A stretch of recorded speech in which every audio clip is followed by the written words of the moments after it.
미국은 또 부채가 많아요. 미국 정부도 부채가 많지만 미국 사람들은 고금리 상황에서 소비가 하기 힘들었던 건데 금리가 확 떨어지고 있잖아요. 그 수많은 이자 비용이 떨어지면서 가처분 소득이 올라오고 있거든요. 하드랜딩이 없다라는 확신이 드는 순간 시장은 위로 튄다는 거죠.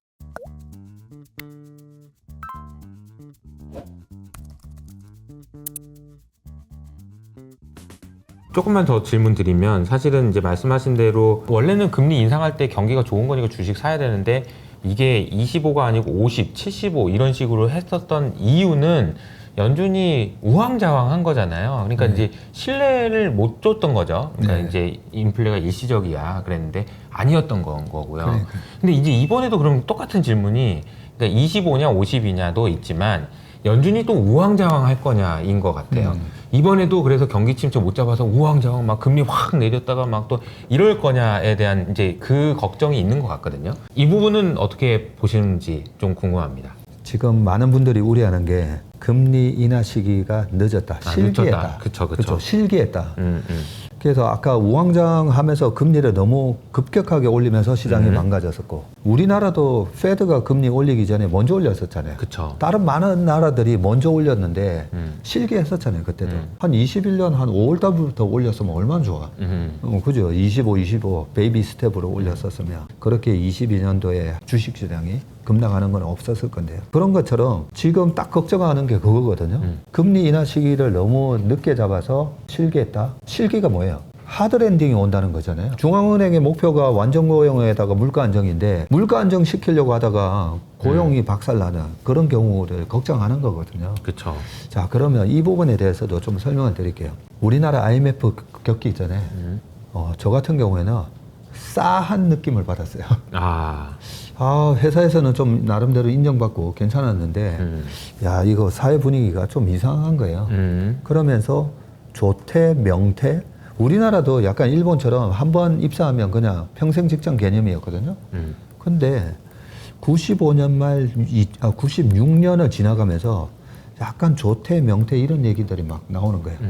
그리고 그 전에 멕시코가 무너지고 미국이 금리 올리면서 그 다음에 태국이 무너지고 태국 바트화가 무너졌던 게 96년이거든요. 글로벌 정세가 좀 뭐 이상한 조짐이 나타나요. 그러다가 97년에 우리나라가 IMF 상황을 맞게 되는 거거든요. 전조 증상 없이 하드랜딩이 오지는 않아요. 우리나라 IMF 때도 그랬고 자, 닷컴 때는 어땠는가 말씀드릴게요. 닷컴으로 말도 안 되는 기업들이 상장이 되고 그 상장이 됐던 기업들 중에 미국의 더 글로벌닷컴, 패츠닷컴, 뭐 토이 어쩌고 뭐 이런 회사들이 상장한 지 2년 만에 청산되는 기업들이 나와요. 280 며칠 만에 청산되고 상장하고 바로 상장하고 2년이 안 되는 거죠. 그런 말도 안 되는 짓이 일어났고 그리고 항상 하드랜딩은 대마가 죽는 게 나와야 돼요. 대마가 경영 경제에서 제일 공부 잘하는 사람들이 가는 은행이 장기신용은행이었죠. 그리고 종금사.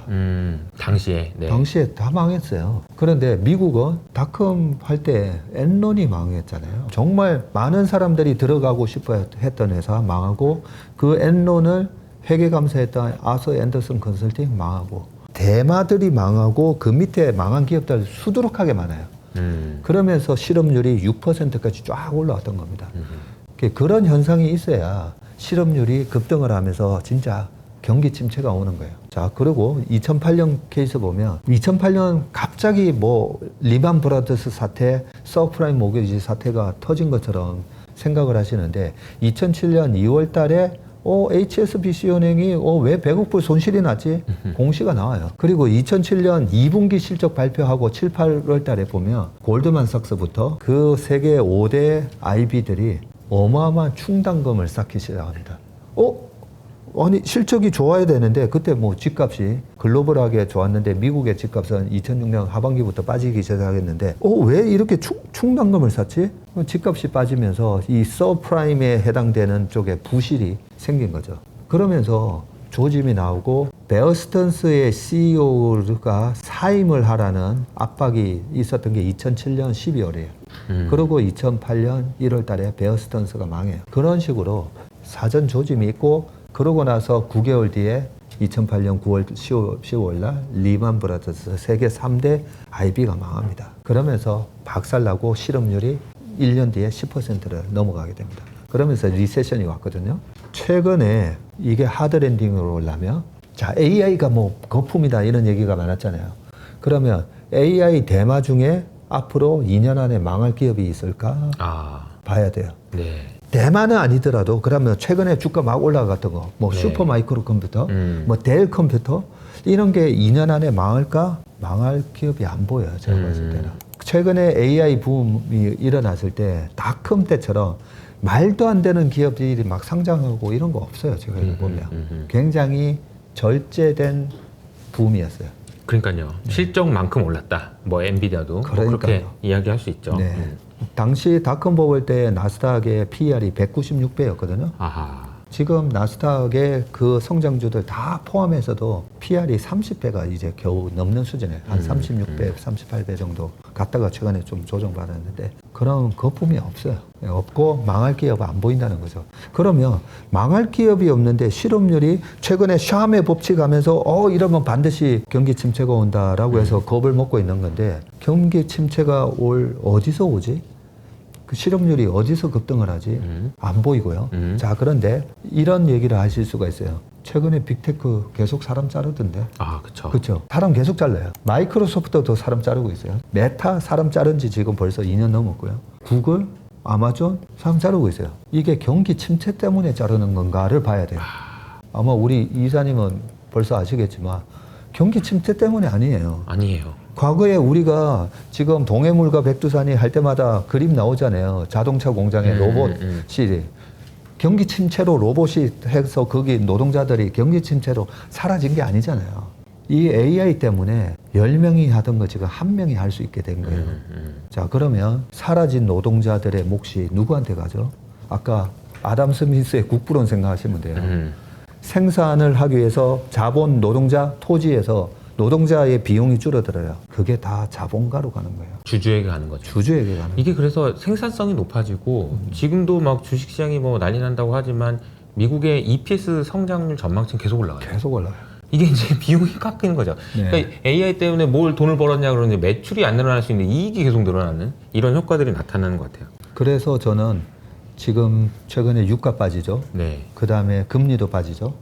그러면 제가 어제 기름을 그쵸. 만땅을 넣었는데 기름 넣으러 가는데 주유소가 뭐 1,500원대도 보이는 거예요. 1,600원 아니 얼마 전까지 2,000원도 있었었는데 야 그러니까 15만 원 넣던 걸 12만 원만 넣으면 되죠. 그러면 3만 원씩 하면서 일주일에 뭐 3만 원씩 하면 가처분 소득이 확 올라가는 거예요. 가처분 소득이. 미국은 또 부채가 많아요. 미국 사람들은 미국 정부도 부채가 많지만 부채가 이 금리가 고금리 상황에서 소비가 하기 힘들었던 건데 금리가 확 떨어지고 있잖아요. 그러면 그 수많은 이자 비용이 떨어지면서 가처분 소득이 올라오고 있거든요. 그래서 저는 이걸 보면서 하드랜딩이 없다라는 확신이 드는 순간 시장은 위로 튄다는 거죠. 그때 뭐 들고 있어야 될까요? 뭘 들고 있어야 될까요? 네, 그게 핵심이죠. 네, 그게 핵심이죠. 네, 그러면 그러면 뭐가 올라갈까 봐야 되는데 자 그러면 그동안에 우리가 최근 항상 답은 시장에서 찾으면 되니까 고금리 상황을 만들어 놓다 보니까 킹달러가 됐고 킹달러가 되다 보니까 그동안의 주도주는요 미국에서 장사를 잘하는 기업이 다 주도주였어요. 전력설비? 맞아요. 그렇죠? 전력설비 하면서 했고 현대기아차 미국에서 장사 잘했고 전기차 2등 되고 시장 점유율 3등 되고 하니까 주가 많이 올랐었죠. 네. 라면 미국에서 잘 팔리니까 삼양식품 올랐었죠. 피부 미용 기계 뭐 등등 해가지고 결국은 킹달러 시대에서 수출로 그것도 미국 지역에서 돈 번 기업들이 주도를 했어요. 그러면 금리 인하가 되면서 약달러가 조금 되고 그렇다면 그동안에 고금리의 고환율 때문에 힘들었던 기업들이 안도랠리가 저는 좀 나온다고 봐요. 산업의 성장성 이런 거 따지지 말고 네네. 그런 안도랠리가 나오는데 우리가 코로나 때 한번 잘 생각해 보자고요.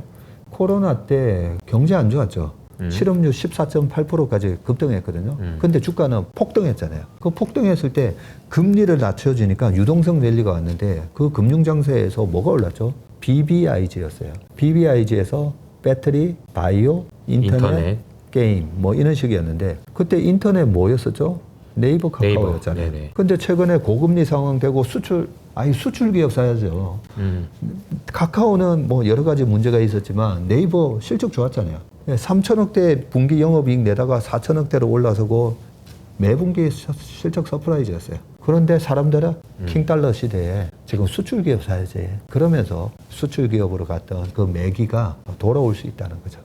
돌아오면서 금리가 떨어지고 환율이 떨어져야 되고 그러면 여기는 전제 조건이 있습니다. 하드랜딩이 와서 무슨 위기 상황이 되면서 환율이 올라가면 안 되죠. 아니 뭐 하드랜딩 오고 경기 침체 온다는데 환율 떨어지고 있어요. 그 환율은 이거는 전혀 시그널 안 주는 거예요, 그죠? 네. 원화가 강세야. 이게 경기 침체가 오는데 이거는 넌센스. 그러니까요. 위기 오면 항상 환율은 올라가게 돼 있는데 작년 3월 달에 그 미국의 지방은행 사태 때도 그쵸. 우리가 되게 무서워했잖아요. 맞아요. 와, 미국의 은행이 망한다고? 근데 환율이 떨어지는 거예요. 처음에 오르는 듯 하다가 떨어지고 하일드 스프레드 오르는 듯 하다가 떨어지는 거 보면서 아, 이거는 연준이 들어가서 다 수습을 하는구나.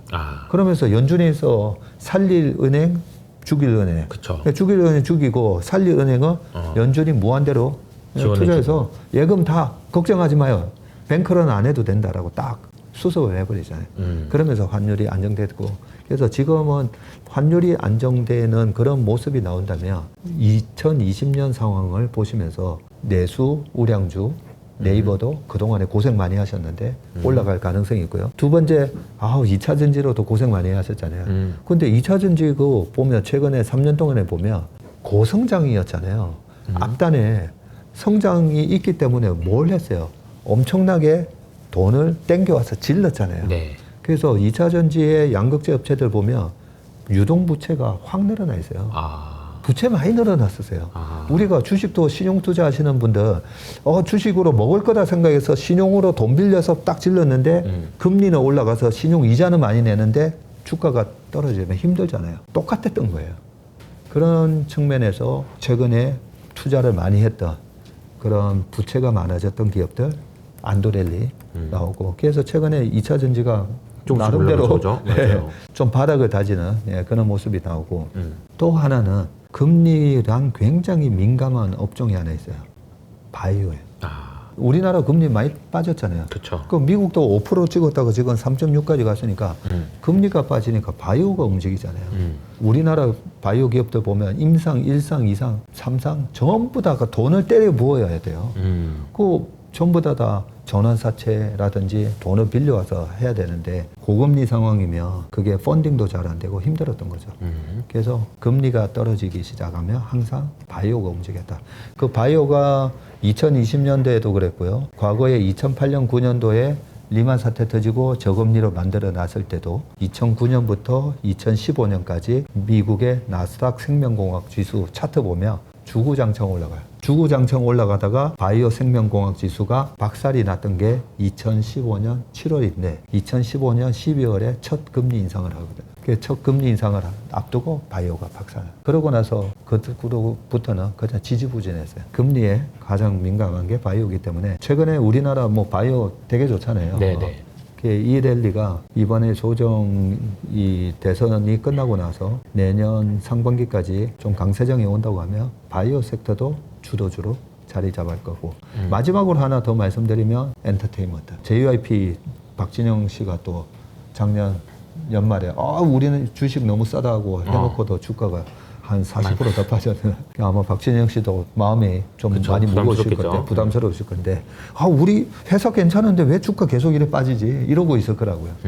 이게 엔터 업종이 특히 미국 대통령 선거가 있는 해 안 좋습니다. 안 좋고 미국 대통령 선거가 있는 해뿐만 아니라 짝수해 다 안 좋은데 그 짝수해에 스포츠 빅 이벤트가 다 있다는 거죠. 그러니까 올해는 슈퍼 선거의 해였어요. 인도 총리 선거, 대만 총통 선거, 미국의 대통령 선거, 우리나라 4월 달에 선거, 뭐 등등 해가지고 슈퍼 선거해. 선거에 목숨 거는 분들은 무슨 엔터를 보고 있어요. 그쵸. 선거 봐야지. 그쵸. 그래 눈을 뺏긴다는 거죠. 거기다가 올림픽이 있었잖아요. 거기에 엔터가 영향을 받고 실제가 안 좋아요. 근데 올 연말부터 내년에는 턴어라운드하고 올해 베이스가 워낙 기저 효과 때문에 베이스가 낮아서 네. 기저 효과 때문에 벌써 늘- 거의 1년 넘게 쉬었죠. 네, 그죠? 많이 쉬었어요. 거의 1년 넘게 쉬었는데 그동안에 엔터 가지고 계신 분들 많이 마음고생이 심하실 건데 내년 상반기에 좀 좋아질 수 있다. 반등이 네. 좀 셀 수 있다. 주도주가 이제 시장이 한번 흔들리고 나면 바뀌는 경향들이 좀 있어서 지금은 이거 뭐 바이오는 요즘에 이제 말이 많지만 그런 종목들을 이제 섹터들을 얘기해 주신 것 같은데 이게 많은 분들이 관심은 여전히 지금 이제 반도체에 있어서 이 반도체는 어떻게 해야 되나 요 얘기까지 듣고 좀 마무리를 해보면 어떨까 네. 싶습니다.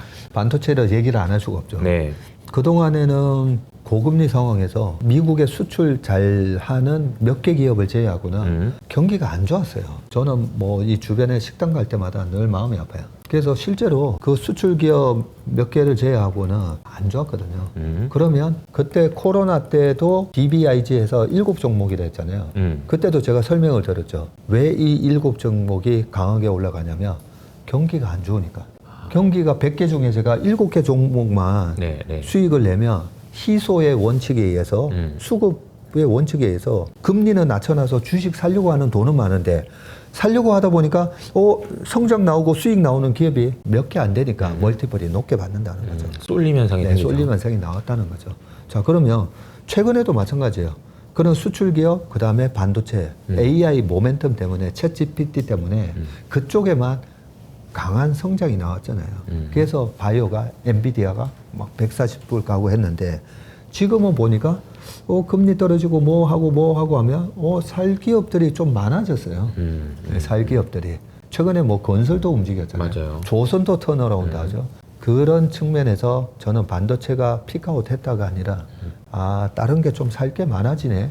네, 그런 차원에서 최근에 그 쏠렸던 멀티플이 조금 낮아지는데 여러 가지가 맞물리면서 엔캐리 트레이드 청산이니 미국 대통령 선거 금리 이런 거가 맞물려서 좀 최근에 너무 빠르게 빠졌어요. 그러니까요. 네, 하이닉스가 25만 원에서 15만 원, 40%가 이렇게 빨리 빠지는 거는 처음이에요. 그러니까요.